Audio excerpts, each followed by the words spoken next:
జై అమరావతి. అమరావతి దాకా వినపడాలి.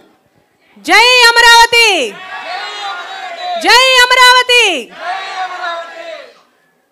6317 కిలోమీటర్ల దూరంలో ఉన్న అమరావతికి వినపడాలి. జై అమరావతి.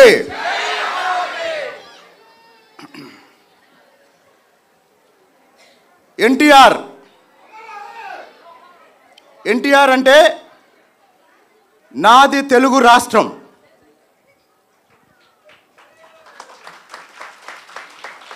ఎన్టీఆర్ అంటే నాది తెలుగు రాష్ట్రం. పోనీ ఎవరికన్నా అభ్యంతరం ఉంటే ఏమనుకోవచ్చు అంటే నాది తెలంగాణ రాష్ట్రం. ఎన్టీఆర్ అంటే తెలుగు భాష లెక్క, ఆడ ఉంటారు ఈడ ఉంటారు. ఇప్పుడు చెప్పండి, ఎన్టీఆర్ అంటే నాది తెలుగు భాష, తెలుగు రక్తం.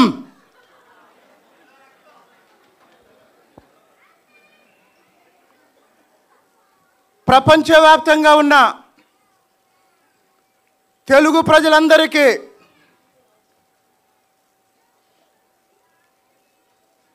(2024) ఆంధ్రప్రదేశ్ స్వాతంత్రం సాధించిన సందర్భంగా ఆ స్వాతంత్ర పోరాటంలో ఎన్నికలకు ముందు 5 సంవత్సరాలు ఎన్నికల సమయంలోనూ మీరు పోషించిన పాత్రకి మీకందరికీ పాదాభివందనాలు తెలియజేస్తూ, కృతజ్ఞతలు శుభాకాంక్షలు తెలియజేస్తూ,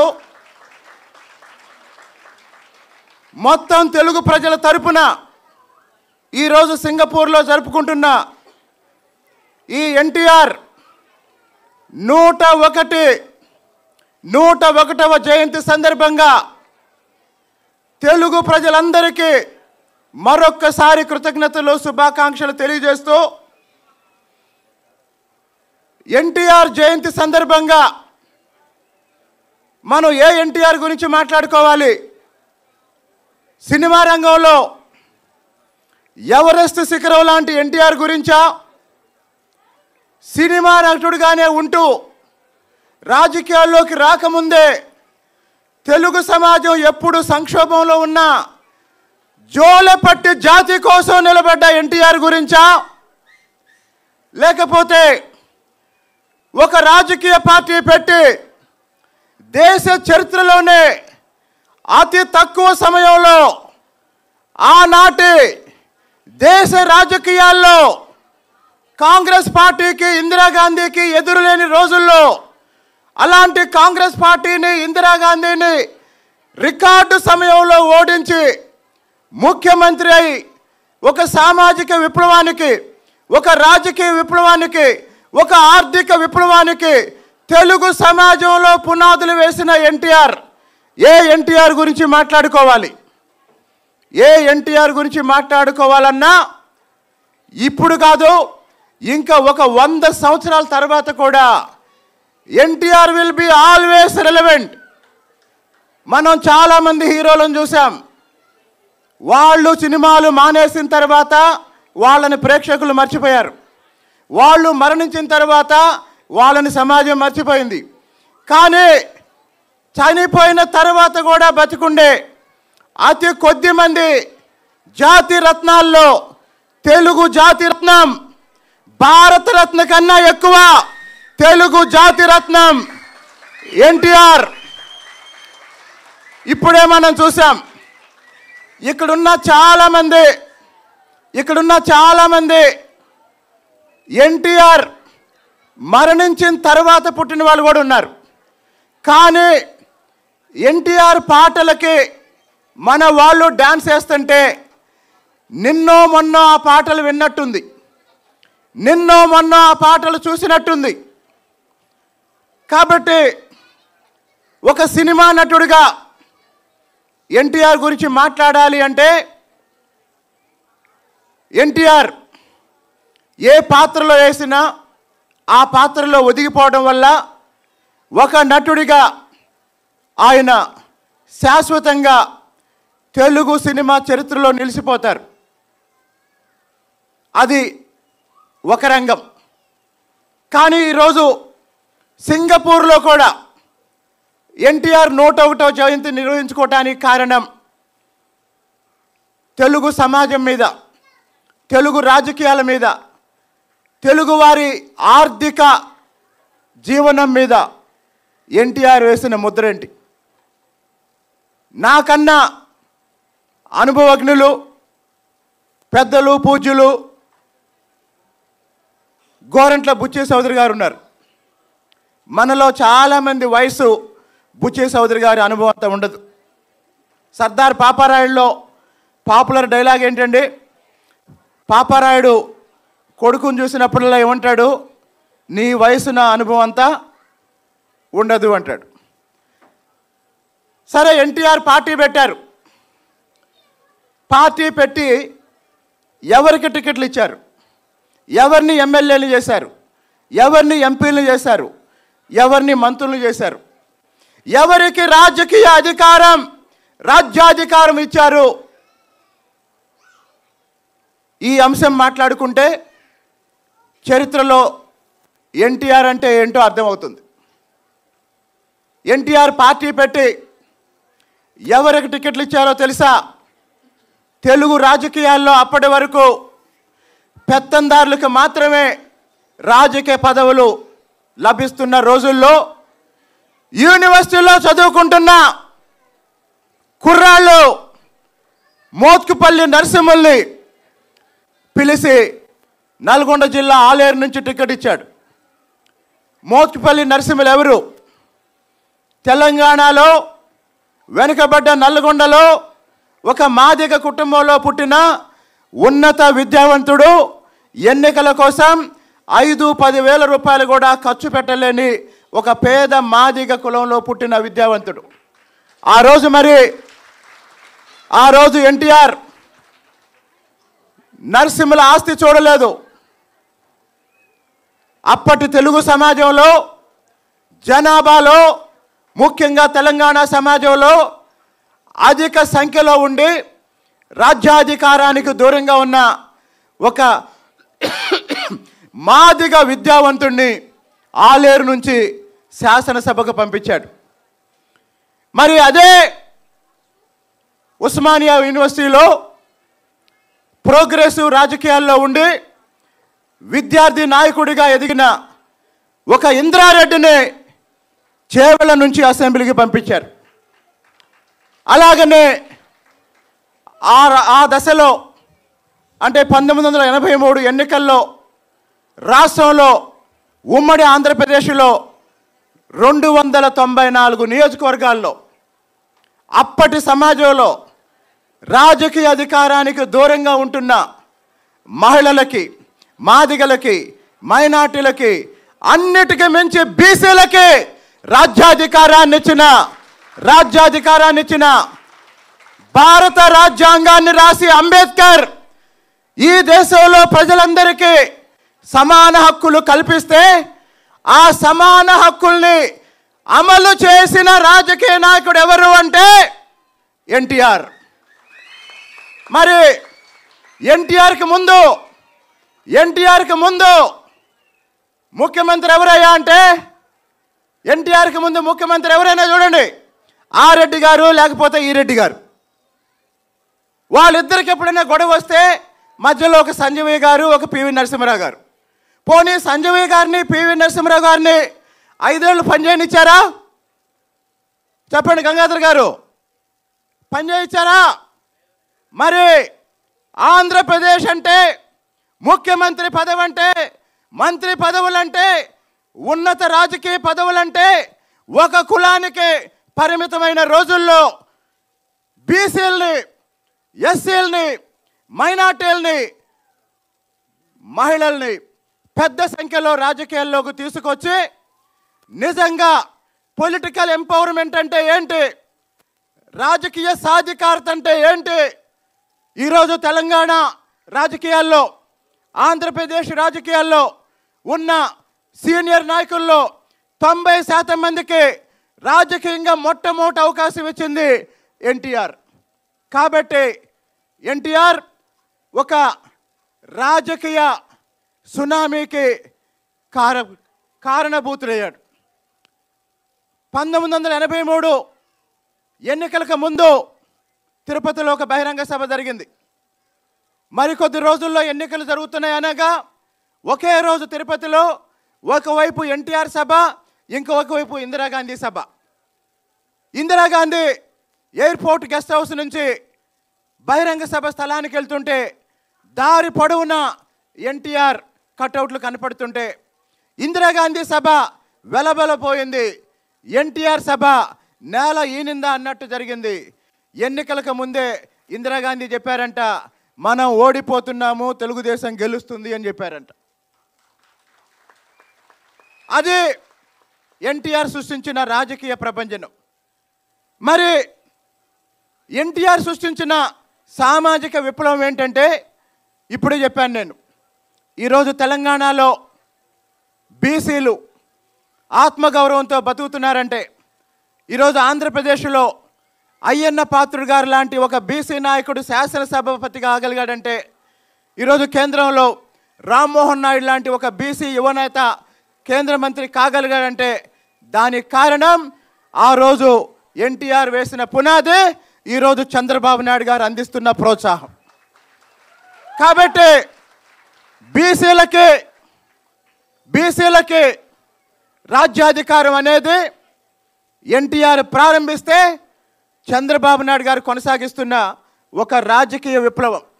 చాలామంది అడిగారు నన్ను, బీసీలు అన్నప్పుడల్లా తెలుగుదేశం పార్టీకి బీసీల మీద ఏదో పేటెంట్ హక్కున్నట్టు మాట్లాడతారేంటి, మిగతా పార్టీలు చేయలేదా అని. అందరికీ తెలియాల్సిన, ముఖ్యంగా ఈ తరానికి తెలియాల్సిన విషయం ఏంటంటే ఎన్టీఆర్కి ముందు బీసీలను రాజకీయంగా ఎవరూ ప్రోత్సహించలేదు. ఎందుకు ప్రోత్సహించలేదు అంటే సమాజంలో బీసీలు దాదాపు 50% ఉంటారు. ఈ 50% మందిని ప్రోత్సహిస్తే దేశ రాజకీయాల్లో పార్లమెంటులో బీసీలు సగం మంది ఉంటే ఒక బీసీ ప్రధానమంత్రి అవుతాడు తప్ప గాంధీ కుటుంబం నుంచి ఎవరు ప్రధానమంత్రి కారు అన్న ఉద్దేశంతో కాంగ్రెస్ పార్టీ ఉద్దేశపూర్వకంగానే బీసీలను ఎప్పుడూ పక్కన పెట్టేది. అందుకే మీరు ఏ రాష్ట్రంలో ఏ ప్రాంతీయ పార్టీ, కాంగ్రెస్కి వ్యతిరేకంగా పుట్టిన ఏ ప్రాంతీయ పార్టీకైనా వెన్నెముక ఎవరంటే బీసీలే ఉంటారు. కాబట్టి తెలుగు జాతి చరిత్రలో బీసీలకి రాజ్యాధికారం కల్పించిన నేత పార్టీ ఎవరు అంటే ఎన్టీఆర్, తెలుగుదేశం.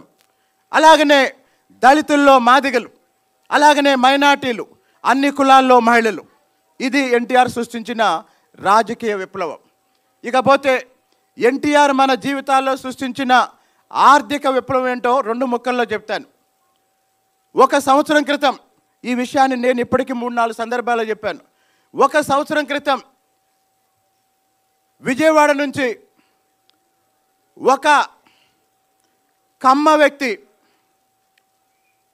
మెదక్ జిల్లాలో మారుమూల ప్రాంతంలో కర్ణాటక బోర్డర్లో ఒక పొలం కొనడానికి వెళ్ళాడు.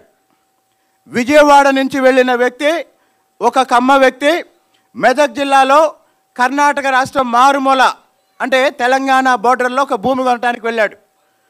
ఆ భూమి యజమాని ఆ విజయవాడ వ్యక్తికి ఆ పొలం చూపించిన తర్వాత మిగతా విషయాలు మాట్లాడటానికి ఇంటికి తీసుకెళ్ళాడు. జోగిపేటలో ఇంటికి తీసుకెళ్తే ఇంట్లో ఎన్టీఆర్ బొమ్మ, ఆ ఎన్టీఆర్ బొమ్మకి పూలదండేస్తుంది. ఆ పూలదండ కూడా ఫ్రెష్గా ఉంది.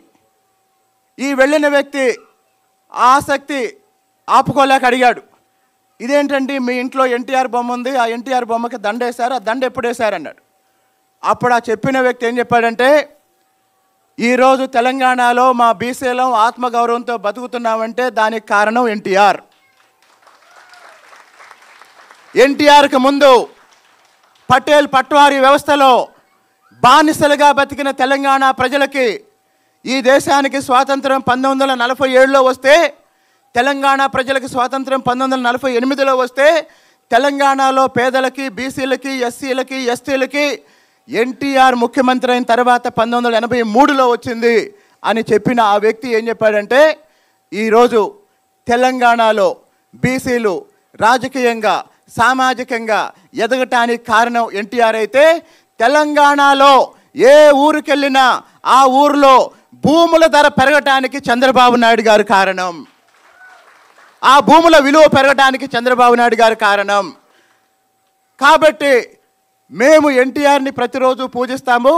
ప్రతిరోజు దేవుడికి దండేసిన తర్వాత ఎన్టీఆర్కి దండేసి దండం పెట్టుకుంటామని చెప్తే ఈ విజయవాడ నుంచి వెళ్ళిన వ్యక్తి సిగ్గుపడి నిజంగా ఎన్టీఆర్ వల్ల ప్రయోజనం పొందిన ఎంతోమంది ఆయన్ని మర్చిపోయినా సరే మీరు మాత్రం ఆయన్ని రోజు పూజిస్తున్నందుకు మేము సిగ్గుపడుతున్నామండి అని చెప్పి వచ్చాడు. కాబట్టి సింగపూర్లోనే కాదు, తెలంగాణ రాష్ట్ర శివారులో కూడా ప్రతిరోజు పూజలు అందుకుంటున్న వ్యక్తి ఎవరు? ఎన్టీఆర్.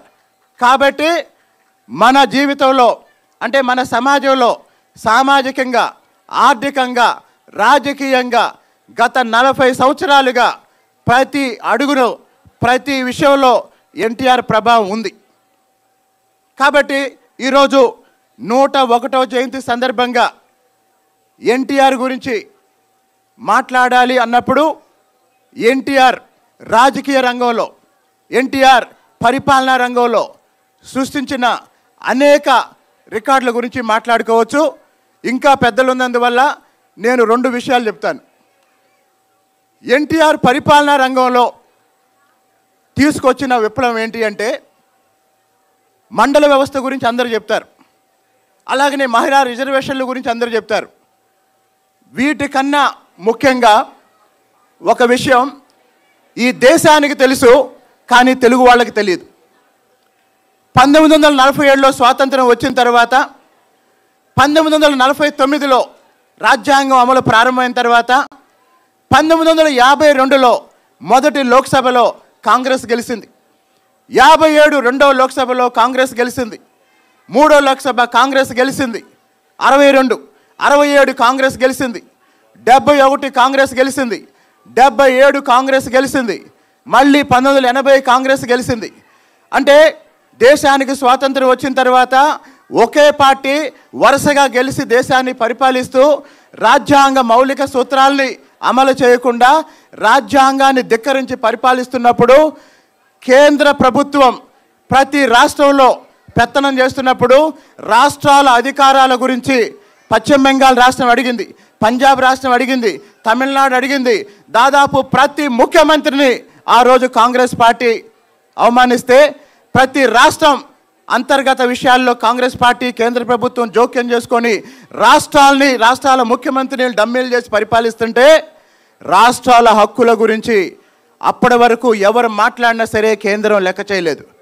కానీ ఎన్టీఆర్ ముఖ్యమంత్రి అయిన వెంటనే 1983లో ఎన్టీఆర్ ముఖ్యమంత్రి అయ్యారు. 1983లో కేంద్ర ప్రభుత్వం ఎన్టీఆర్కి భయపడి కేంద్ర రాష్ట్ర ప్రభుత్వాల సంబంధాల మీద అధ్యయనం చేయడానికి సర్కార్య కమిషన్ అని ఒక సర్కారు కమిషన్ నియమించింది. అంటే ఎన్టీఆర్కి ముందు ఎంతమంది ముఖ్యమంత్రులు కేంద్రాన్ని అడిగినా కేంద్రం పట్టించుకోలేదు, ఎంతమంది డిమాండ్ చేసినా కేంద్రం పట్టించుకోలేదు.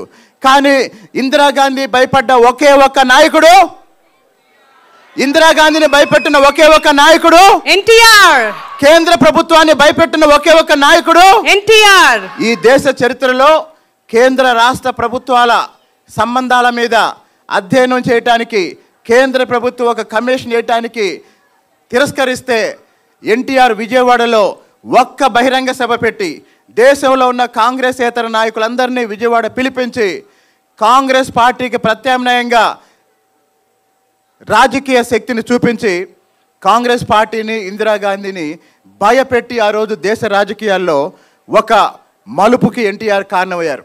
ఇది దేశంలో అందరికీ తెలుసు, కానీ మన తెలుగు వాళ్ళకి తెలియదు. దురదృష్టం ఏంటంటే ఈరోజు దేశంలో ఎంతోమంది గొప్ప నాయకులకి, ఎంతోమంది అర్హులకి భారతరత్న వచ్చింది. ఈసారి వచ్చే భారతరత్న జాబితాలో ఎన్టీఆర్ పేరు కూడా ఉండాలి అని, ఎన్టీఆర్కి భారతరత్న అవార్డు ఇవ్వాలని, భారతరత్న అవార్డు ఇవ్వడం ద్వారా ఎన్టీఆర్ని గౌరవించడంతో పాటు భారతరత్న అవార్డు కూడా గౌరవం దక్కాలని ఈ సందర్భంగా సింగపూర్ నుంచి భారత ప్రభుత్వానికి విజ్ఞప్తి చేస్తున్నాను.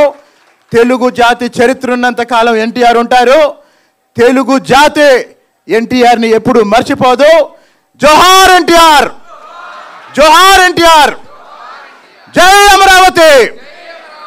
వర్ధిల్లాలి చంద్రబాబు నాయుడు గారి నాయకత్వం. వర్ధిల్లాలి వర్ధిల్లాలి చంద్రబాబు నాయుడు గారి నాయకత్వం.